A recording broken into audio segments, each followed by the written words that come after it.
Well, here we are again, Sean. Yes. For those that don't know me, from Prison to Billionaires podcast, I'm Michelle Cofino and I own Queen City Metal Recycling, and I have a workforce development second chance program, and I work with people who have been incarcerated, currently incarcerated, or out of incarceration on a second chance program. And I've got the honor to have my partner and podcast partner here, Absolutely. Sean Lynch. Tell them who Absolutely. you are. Share. Hello, world. My name is Sean Lynch, and I'm from North Carolina. I was a top basketball player in the state in high school. Had a number of Division I basketball scholarships. Pivoted towards Cincinnati, and that's when my world went downward. But I look at things like this. We all have a journey, and it's the path that we choose. And I chose the wrong path, but I wouldn't change anything because life is sensational now. It is. So for the audience that don't know you, you were incarcerated, you had a successful life. You're sitting in front of a judge who's getting ready to hand down a sentence. The sentence is handed down. I want people to really envision, tell me the flood of emotions, what you thought, and what went through your mind when the judge sentenced you to the time in incarceration. I actually took a deep breath, and it was a sense of relief because the unknown is terrifying. And people that have came out of prison, they know exactly what I'm speaking of when I said that it's terrifying, the unknown. So it was a sense of relief for me to know that, okay, this is what I got to do. I'm excited. I actually got excited, because, when you're sitting in the county jail and Not knowing. not knowing. Right. It's kind of like we can't predict the future. We don't know what's going to happen. And they gave that sentencing. Was it a minimum, maximum? What security level prison were you at? Well, initially, it's the United States of America against you, so that's terrifying in itself. Yes, I was at Butner. Okay, is that like a mid-grade security prison? Yes. Okay, so here you were sentenced to a mid-grade institution, getting ready to be able to say, oh my God, where did my life go?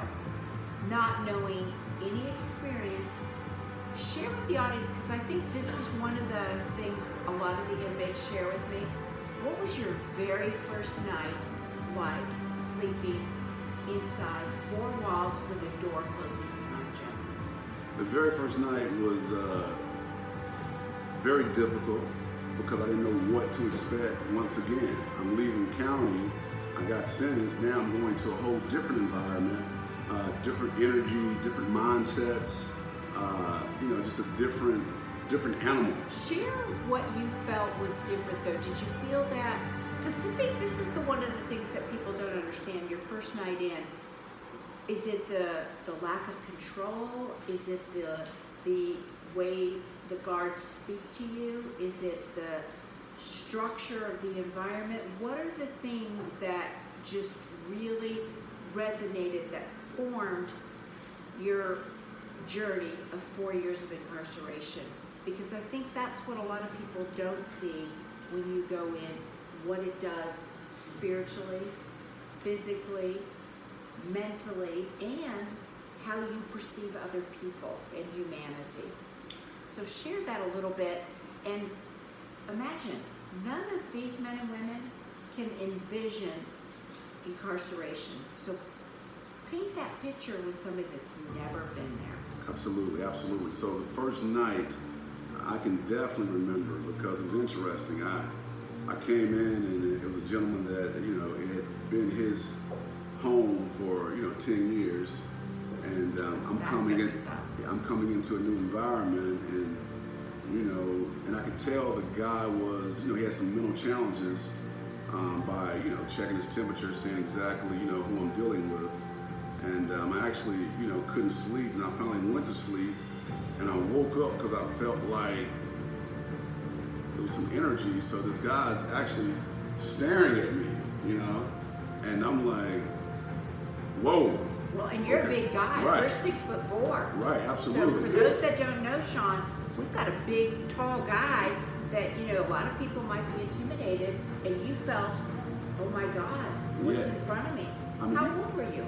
I was actually 30 years old. So young guy. How old was this guy? This guy probably was about, 42. So he's staring at you. What happens?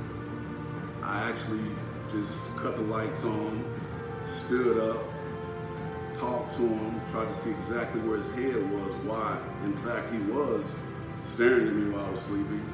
And just stayed up all night that night. Definitely wasn't going back to sleep after that. And immediately I went to my counselor and said, I need a different room. There's no way I can do this time in this type of environment. Correct. So of the 4 years of your journey, what do you think was the most inspirational time that changed and pivoted you to be who you are today? I'm a type person, I can adjust. So when I was in prison, my mind was never in prison.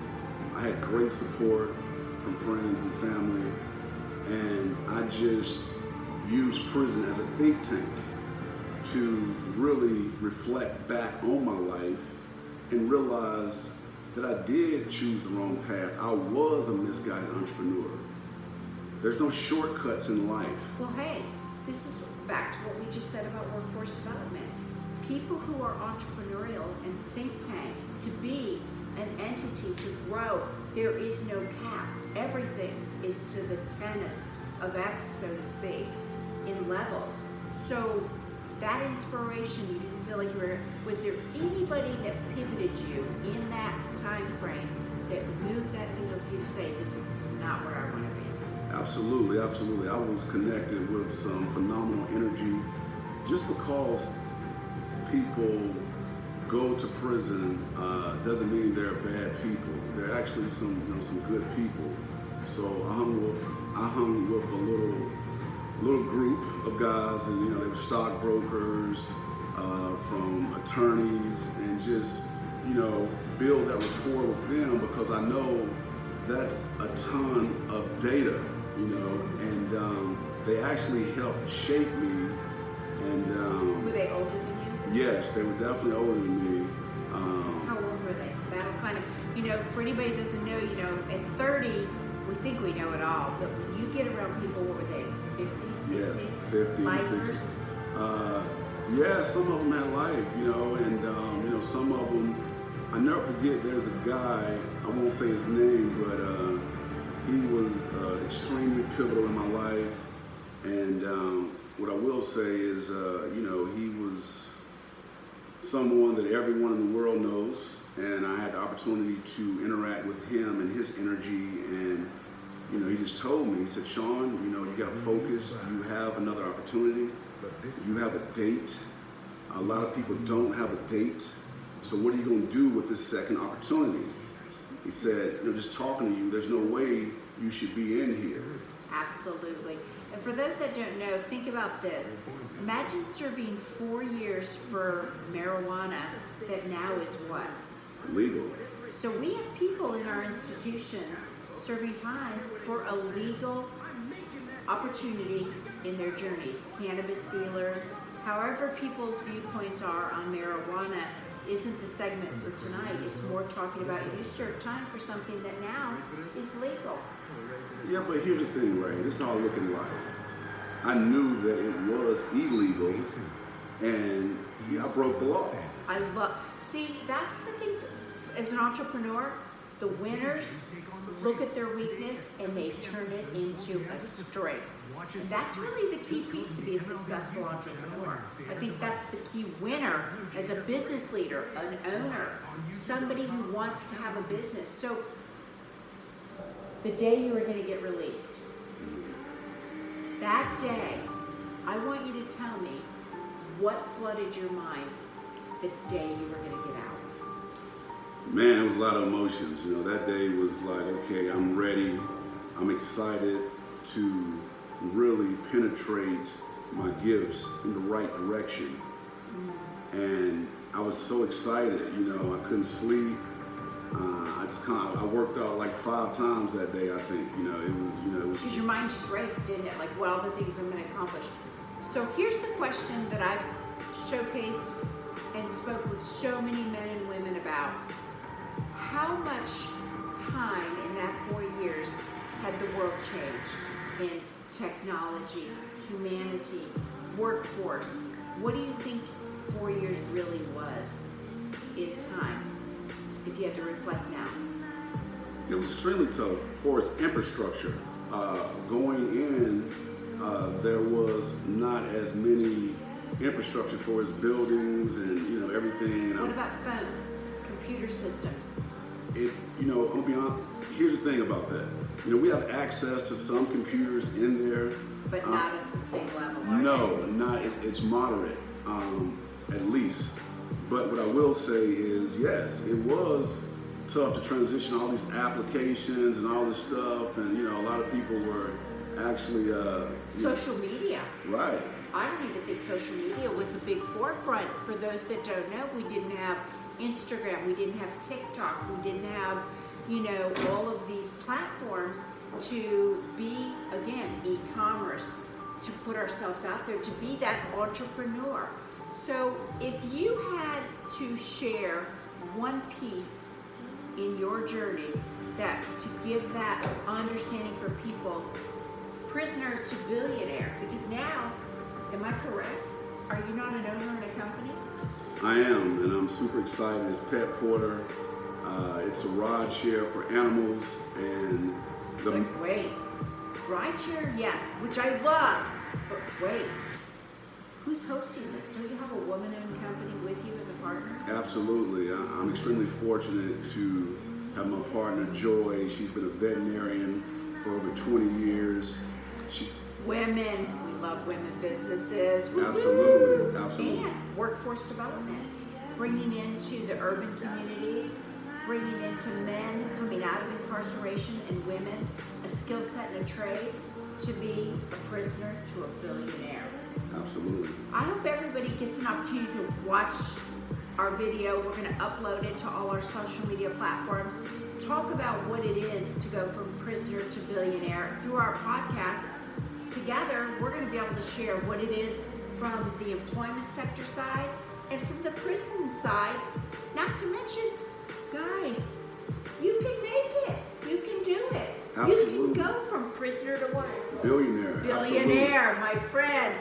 We're getting ready to take this to a whole new level. Our podcast is to share our message, show what it is to be an entrepreneur, a serial entrepreneur, because Sean's got a lot of fires out there, a lot of networking with businesses, leaders, and who knows, this could be the next senator for North Carolina. You just don't know. Don't ever shortchange your ability, never stop believing in yourself, and most of all, be the best You can be. there you go. Share our podcast, be a part of our mission. Join the movement from prison to billionaire.